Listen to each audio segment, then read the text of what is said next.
These meds aren't working, but people keep taking them because some of them, when they stop, they get withdrawal symptoms or rebound symptoms. America is the capital of opioid use, legal opioid use. We probably suck up 70 to 80% of all the opioids produced in the world. And if you speak out against it, you find that those people often get silenced real quick. When I talk about the opioid epidemic, I always like to say that to anybody that's lost a loved one to opioid overdose, my heart goes out to you. It's affected my family, friends. I've had friends in my family that I cared very deeply about that have experienced it.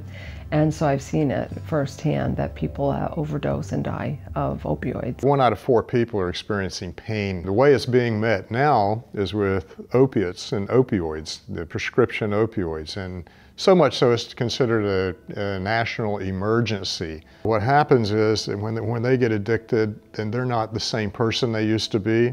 They may end up losing their job, they may end up losing their family. I mean, it's a tragedy. I was never really aware of the fact that I was addicted to pharmaceuticals. You know, some days using upwards of 300 milligrams of Oxycontin a day. It was a roller coaster ride. I didn't, really understand what I was doing to myself. I really had no clue. I just thought it was okay because the pills were prescribed from the doctor. January 20th, 2015, I went inpatient to Johns Hopkins. And these are the people, initials, that I made close friendships there. I'm the only one who has not gone back to it. Wow. One has gone back to using narcotics, and 2 of them have died because they went back to narcotics and overdosed. Oh, no.